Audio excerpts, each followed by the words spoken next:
So here's the deal. You're looking for a super portable, super powerful laptop. Well, you've already got a problem because you can't really have both, right? When it comes to laptops, you have to make choices. You have to give up things to have other things. And that's why I've never really had just a daily driver, all around good laptop that I could take anywhere and everywhere without compromise.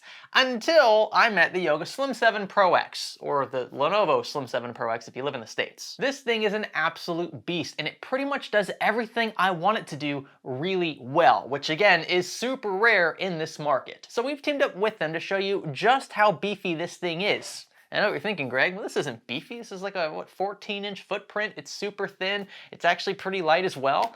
This can't pack too big a punch. There's no way. Well, you'd be wrong, my friend. There's a Ryzen 7 6800HS in here, along with an RTX 3050 laptop-grade GPU. You also get baked-in Radeon graphics as well, if that matters to you, so you can kind of switch between which one is driving the display to save power. It's nice to have both at your disposal, and we'll talk about some of the benefits of having that 3050 on board, apart from just gaming, which would be the obvious plus. Now, an important disclosure, this being a sponsored video, means we're not going to be talking too much about negatives of this product. Why would a company pay us to talk about things we don't like about the product in question? That said, I do find that there are very few things I don't like about it, and it's one of the reasons why I took on this project. But the numbers you're going to see, the things that we say even in this video, have been run by Lenovo prior to publication. Just know that in the back of the head going into this. Now, a quick technical overview. You can spec this unit all the way up to a 6900HS. Again, we have the 6800, which is kind of the middle ground here. 8 core, 16 thread, a very fast Creator Edition CPU from AMD. This, of course, has the RTX 3050, like I said, in it. It's 4 gig GDDR6 frame buffer.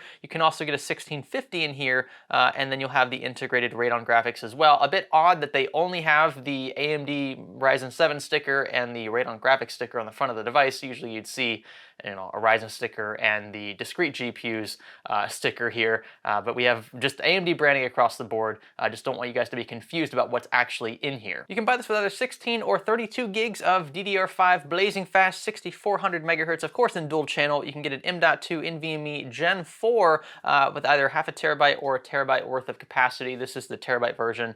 You'll find that this laptop is pretty much decked out with the exception of the 6900HS, which is the one thing we could upgrade a bit more here. You've got 2 microphones, an infrared camera, a 1080p full HD webcam. We'll talk about all this stuff again in a bit more detail later in the video. You'll get 2 2-watt front-facing, or I should say top-firing speakers. They'll fire straight from the deck, so you get pretty clear, unhindered audio. You'll find a 71-hour battery in here, which is a pretty good size given the form factor of this unit, and that's going to make for some pretty sweet battery life testing as well. We'll talk about that in a little bit. We've got you know, a Netflix test burn-in. We've got a gaming test just to show you what to expect if you're just running this unit without the power cable connected. You'll find Wi-Fi 6 on board, Bluetooth 5.1. It does come with Windows 11 loaded initially, and the color of the chassis, in case you're wondering, I didn't mention this in the first video, it's called Storm Gray, and I think it is beautiful. It beats the typical kind of vanilla black laptops, and I like the darker silver grayish color. It's more like an anthracite color, I think, over the traditional silver of some of the competitors out there. Just keeps a sleeker profile, in my opinion. And in terms of port selection, you'll find on the right side of the device a dedicated power button with a power LED baked in. You'll find a USB Type-A port, as well as a unified microphone headphone jack and a camera kill switch, which is something that you don't see in many laptops. I quite like this inclusion. And off to the other side, you'll find another USB 3.2 Type-A port, as well as 2 Type-C ports, which are good for DisplayPort 1.4a out, so you can run multiple displays from this thing natively. Moving on to the display then, you'll find a drop-dead gorgeous 14.5-inch 3K panel, so that's 3072 by 1920 pixels. It's a PureSight IPS display, so really, really good color reproduction and up to 400 nits of brightness. It has 100% sRGB color space and volume, meaning it doesn't matter what screen brightness you have it set to, you'll still get the same color accuracy, which is pretty darn cool. And get this, up to 120 Hz refresh rate. I've got it set to 120 now, and boy, is this thing smooth. It really is the best of everything. Great color, it's very fast. It does have a bit of ghosting, and that's just a side effect of IPS in general. Just want you to know that going into it, I did run a few UFO tests, and you can see that we do have a bit of ghosting. That's just the remnants of previous frames sticking around. IPS screens aren't necessarily the fastest at switching on and off, and that's why you see these small little ghosts behind the freshest frame here. But still, you know, for what I would say is more toward like a creator laptop that you can happen to game with, it is plenty fine, and I'd happily take the 120 Hz refresh rate that has a bit of ghosting over just a vanilla 60 Hz IPS panel. The screen, by the way, hinges all the way back to virtually 180 degrees, so you can treat it kind of sorta like a tablet, even though it doesn't flip all the way around like traditional yoga laptops do. So just another point to keep in mind here, you can't flip this all the way around, and part of the reason for that is because of the packaging. We just have so much powerful stuff baked into this. Again, the 6000HS is a very efficient CPU, but it will obviously run a bit hot while it's under full load. Same goes for that 3050 in there. And so flipping the screen all the way around would actually choke off pretty vital ventilation points in the chassis, and that's why they've limited it to just 180 degrees of screen rotation. And I think that just about wraps up the technical aspects of this. What you're probably wondering next is what this translates to in the real world performance-wise. We're going to start first with some CPU synthetics to show you just how powerful this 6800HS in here actually is. We're running Cinebench R32 first. You can see all 16 threads working their magic. It's so great to see this many threads working simultaneously in a laptop of this caliber. Thank you, AMD, for making such high efficiency, high core count chips for portable devices. It's just so nice to see this. I love watching all these threads work together. Makes for a very healthy multi-core score, by the way. You can see we're destroying a stock desktop grade 1700X, just some of their built-in numbers here. It's just phenomenal how far we've come in just a few years on the Ryzen platform. Something else I was curious about, since the Yoga Slim 7 Pro X advertises kind of simultaneously its benefits in the Premiere Suite, or the Adobe Suite I should say, using Premiere Pro is an absolute breeze, which is again something that takes quite a bit of power to pull off in a portable device like this. Again, a 14-inch profile, the fact that they fit a 14.5-inch screen in that for starters is pretty sweet. You get an extra bit of vertical real estate here, this being a 16:10 panel. I'm not sure if I mentioned that earlier. So it is nice for editing, just having that extra bit of real estate to see things, to be able to move things around on screen. And the scrubbing on the timeline, video rendering times, really incredible here.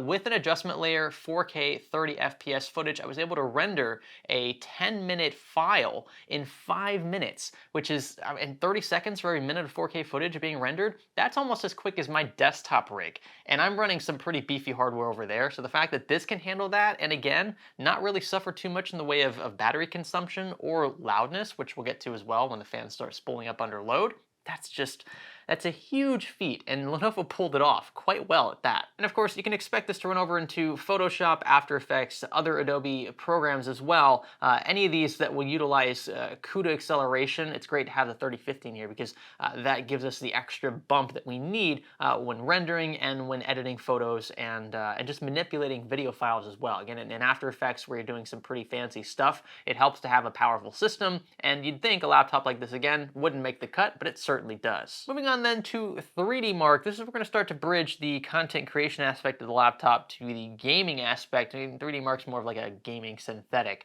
So we ran Firestrike, which is a DX11 test for both CPU and GPU performance. There's a physics test in here which is specific to the CPU, as well as 2 graphics tests and then a unified test at the end. You can see we scored a little better than about 40%, maybe closer to 45% of all submitted results, which you'd think at first, well, that's not all that great, right? We're not even as good as the middle ground, right, of all tested units out there. We have to remember that these include pretty beefy desktops as well.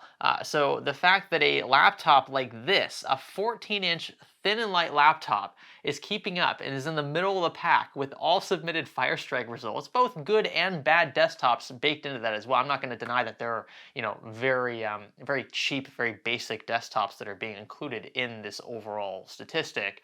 The fact that this is still punching kind of in the middle of everything is pretty darn impressive. One of the trends you'll notice while gaming with the Yoga Slim 7 Pro X is that the 3050 in here will be somewhat power limited. I noticed that especially compared to the 6800HS, which is just a heck of a CPU. You can see the physics score compared to our graphics score. The RTX 3050 is definitely what is keeping us kind of behind the curve in a sense. That said, the fact that they were able to fit one in here is still a plus. The fact that we can use it again for CUDA accelerated programs like the Adobe Suite, that's a huge win, and I'll happily trade the slightly scaled back power draw for the sake of having a 3050 in here to begin with. And it doesn't mean that you can't game at all. This panel is a bit higher resolution than what I'd recommend you game in, especially with some modern titles. You might want to scale back to either 1080p or 720p to pull off 60 FPS at least. The next game I tested was Dirt 5 to prove that point. Now Dirt 5 has DXR built in, which allows us to enable ray trace shadows. I happen to not think it's worth it. You'll see that there's a bit of a performance hit here, but the fact that we have a 3050 means that we can turn them on without as big a performance hit as we'd expect from, say, a Pascal or a Maxwell GPU if we had one of those in here. Medium settings, and this is slightly over 1080p. This is 1920 by 1200, I believe, which fits the 16 by 10 aspect versus the traditional 16 by 9. Most monitors and TVs will be 16 by 9. Still though, over 60 FPS, medium settings, that's not bad at all. We could of course drop these a bit more or even drop the resolution to attain close to 100 FPS or more. Now with DXR enabled, that frame rate drops from just over 60 to just over 40, and I happen to think this is a still pretty impressive number given, again, the size, the footprint of the unit, but also the fact that our 3050 is kind of the limiting factor to begin with, and enabling ray trace shadows and any other non-Turing or non-Ampere GPU would wreck this frame rate. Now a game I thought this laptop would do very well with was League of Legends. It shouldn't be a surprise to anyone that game's fairly easy to attain higher frame rates with, and in the native resolution here, which again, 3072 by 1920, and the medium preset, we're getting well over 100 FPS here. In fact, in some areas of the map where things weren't super busy yet, we were getting over 200 FPS. So remember, the refresh rate of the screen is 120, so as long as we can get up to 120 frames here and keep that rather sustained, I think you're going to have a very fluid, very fun experience. It's just much more attainable for a laptop like this to keep those higher frame rates up without compromising too much in-game. The next game I wanted to test was Shadow of the Tomb Raider, and this one is, for lack of a better phrase, a bit more hardcore, shall we say. Shadow of the Tomb Raider is not a game I expect many people to be playing on the Yoga Slim 7 Pro X. Let's just get that out of the way up front. But I downloaded it to prove a point. First off, this game has built-in DLSS, which would mean really not much at all if this laptop didn't have a 3050 in it. DLSS is a way for machine learning to kind of take off some of the load that the GPU would otherwise experience, which can bump the frame rate and keep the game looking nice and crisp on screen. And you can see our frame rate, medium settings, looking pretty darn good. I happen to think that this is actually a better game to play with than Dirt 5 because of DLSS. It just makes, higher frame rates more attainable with smaller footprint devices. And like I said, wouldn't be possible without the 3050. So it's one of those things where if you see yourself gaming more on a device like this, it definitely makes sense to get the 3050 unit, or the unit with the 3050 baked in. Regardless of the CPU that you pick, that's where you're going to really see the bottleneck in a lot of modern games. So make sure you get the best GPU possible. The 3050 is going to really save you, especially in titles with DLSS as a possibility. Under load, this laptop doesn't get very loud, which is something that I was a bit shocked by because, again, smaller footprints tend to mean louder operation. It's just a byproduct of having less space to work with. But Lenovo X-Power works really well here. This is essentially their way of kind of tuning the performance of the laptop, building a cooling system around very powerful specs in a very small package. Everything from air duct design to the Hurricane-style fans, you get two in these units, and again, Hurricane makes it sound like they're going to be very loud, but the point is to displace as much air as possible without being as loud, without having a very loud profile, and these definitely hit the mark here. I'm going to show you what it sounds like and also show you on the decibel meter what we're picking up.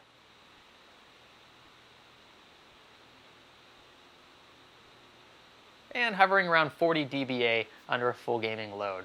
So again, it's another area where I think you'll be impressed. Not only is this laptop able to cool itself quite well, considering its size, but it's able to stay pretty quiet at that. Now, I'm not saying you could play games unnoticed in your class, okay? And I'm not condoning you do that either.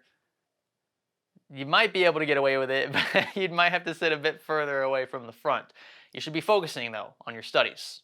School comes first. More about Lenovo X-Power. You're going to find a built-in mux switch. I mentioned this in the first video. It's direct communication between the discrete GPU, that's the 3050 in here, and the display for seamless connectivity, seamless communication, and the best performance. You'll find dynamic power control between the GPU and the CPU. Seamless communication there means less power is consumed, which means better battery life. And you'll find other necessary efficiency software. NVIDIA Studio drivers for one, great for creators. It's kind of what this laptop's aimed at, creators, although you can do more than just obviously create with this unit. Having NVIDIA Studio drivers there is a pretty telltale sign that they're all about efficiency, getting the most power for the least amount of battery life consumed, and that's a very difficult task to pull off. Now here's something I really didn't see coming. This screen is actually a touch screen, and it took me a few minutes to figure that out when I first got the unit because our engineering sample didn't have the touchscreen capability. I'm happy to say though that adding that function doesn't hinder the screen brightness, the screen vibrancy, the color accuracy at all. We're still capable of 120 hertz, and you can use your finger to open and navigate, scroll around. It's actually pretty darn cool.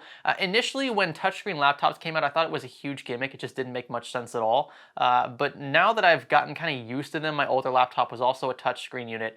It's one of those things I can't really live without anymore. And I'm a bit ashamed to say that because it just doesn't really fit the traditional laptop mold. But it is so nice, especially with certain games like the one I'm going to show you. So I must confess, I've been playing a lot of Master Duel lately, and this is just a huge throwback to my childhood. I remember dueling my friends in like 3rd and 4th grade with my Yu-Gi-Oh cards. I loved playing this game. I still have plenty of cards actually, just kind of stowed away for a rainy day. But Master Duel adds a lot of cool animations to the dueling aspect of the game. It allows you to build decks, and the purchasing of cards and things is very unique. I really just enjoy it all around. But the touchscreen aspect of this game is what I really want to touch on here because this game is more of like a cross-platform game. So you can play on your tablet, you can play on your phone, you can play via Steam.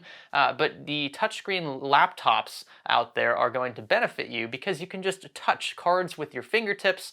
You can move them, slide them around as if you were playing on an actual table. It's very fun. I think it works really well here, and it's one of the cases where I think you might want the touchscreen option if you intend to game with this device. I guess we should talk about the trackpad next since I brought it up. It's a very large one. You can see they wasted no space here, plenty of real estate, and it is a springboard style trackpad, so you can click pretty much anywhere along the bottom side. Whether it's a left side click or a right side click will determine if it's a left click or a right click on a traditional mouse. But that aside, your gestures are great. You can slide around very easily. The glass is just super smooth to run your fingers across. I don't have any issues at all with it. It even sounds okay. It's not very loud. It's not very plasticky sounding, and that's one of the things I've noticed that a lot of laptops tend to do. That's where they cut some corners. Not in this case. And as for the keyboard, I think it works here. The key spacing is just right in my opinion. Key travel is a bit far. I actually prefer slightly less key travel than this. That's just a personal preference. But it doesn't make too much noise when you type. You can hear right here how that sounds.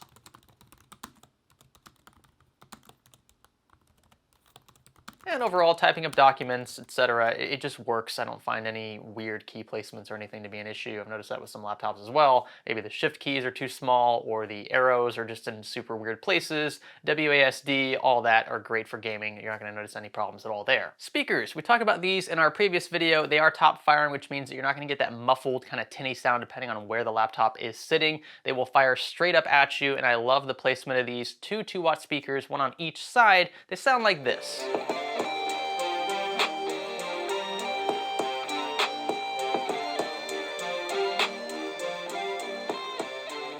Decent lows, very clear highs. Again, all around very good. Probably not the best, but pretty darn close to the best speakers in a laptop that I've heard, at least in a laptop this size. This is a test of the Yoga Slim 7 Pro X's camera and microphone quality. My impressions of the engineering sample were that the video was okay. We're filming in 1080p 30 FPS, only 30 frames per second in any of the resolutions that are built into the native camera app, at least in Windows 11. But the picture's okay. It's not stellar, and that's typical of most laptops because you don't have a lot of play in the screens where these cameras typically go. So you can't fit a lot of elements. It just has to be a basic kind of bare bones camera assembly, and that's why the picture ends up looking the way that it does. The audio quality is something that will be kind of dependent on where you're filming. In a quiet office, I think it'll sound fine, a bit tinny, but again, it is what it is for most laptops. It's nothing out of the ordinary. It does have active noise cancellation, so if you are in a louder environment, it might help to isolate your sound around, busy, loud people. Moving on then to battery life, I'm sure you're asking the question yourself right now, well, this thing performs pretty well, but at what cost? This, again, being a 70 watt-hour unit means that you won't be able to get too much gaming out of the way without being connected to the wall. I was able to get just over an hour, actually about an hour and 15, hour and 20 minutes out of nonstop gaming, and that was at max brightness. So dropping brightness just a tad, if that makes sense for you, if you're indoors, you don't need max brightness, you could bring that up to about an hour and 45 minutes in my case. So the screen brightness does make a pretty big difference here. The fact that it's a higher resolution panel as well is another reason why you might want to dim the screen to sort of offset that. You can say the same thing, by the way, about the refresh rate. 120 hertz will consume more power than 60, so if you're okay with 60 while gaming, just set it to 60 outright, and that should save you a bit of juice as well. As for Netflix playback, I was getting just over 12 hours at 200 nits of brightness. Lenovo claims about 15. I'm not sure what power settings or what screen brightness they were using, but we're in the ballpark. Just, expect anywhere between 12 and 15, I would say, hours of total video playback, as long as you're not doing anything too intensive in the background. And lastly, standby time. This is where the Slim 7 Pro X really shines. The 6000HS is just an incredible, again, very efficient CPU. Closing the panel, just letting it chill unconnected, and it will get you multiple days. I mean, I haven't even been able to fully test this because it does last so long, but with the panel closed, it's almost like the laptop is turned off. You open the panel back up, you're up and running within 2 seconds. It's a very nice feature to have. You don't have to be worried about that parasitic draw. If you close a panel on some laptops, you open it up the next day and half your juice is gone. Well, where'd it go? Well, that's the standby power consumption for a lot of older CPUs out there. But the 6000HS, you're going to be very happy with how this performs. So that's about it then for the Yoga Slim 7 Pro X. Remember, call the Lenovo Slim 7 Pro X if you live in the US. If you're looking for this product, you can check it out via the link in the video description. I've got to say, it's an all-rounder. It really is. Even if this wasn't a sponsored video, I would struggle to find things that I didn't like about it. It's ultimately going to come down to price. That will depend, of course, on where you live. But I think the combination of hardware really works. I love the build quality. I love just the design of it all. The keyboard is really nice to work with. The trackpad is very large. The touch screen, just the screen itself, even if you didn't get the touch capability, the screen is freaking gorgeous. So it's great for consuming media. It's great for content creation. It's also great for gaming, especially if you opt for the 120 hertz option. It is a heck of a package, and one that I'm sure you'll be happy with if you decide to buy one. Again, be sure to check out relevant links in the video description. Let me know in the comment section below what you think of the Yoga Slim 7 Pro X and what you're looking for in your next laptop. Is this fitting the bill? Is this something that you could see yourself purchasing within the next few months? If not, let us know why. I'm sure Lenovo would be interested as well to see what you'd like in a future laptop revision. Of course, they're open to modifying and tweaking things as we go forward. This is not like the only laptop they're ever going to produce, of course, so they would appreciate that feedback as much as we would. Going forward, hopefully, we can see even better, more power-efficient iterations of the Slim 7 Pro X and other models from the Lenovo lineup. Again, thumbs up, consider subscribing, and leave a comment down below. My name is Greg. I'll catch you in the next one. Thanks for learning with me.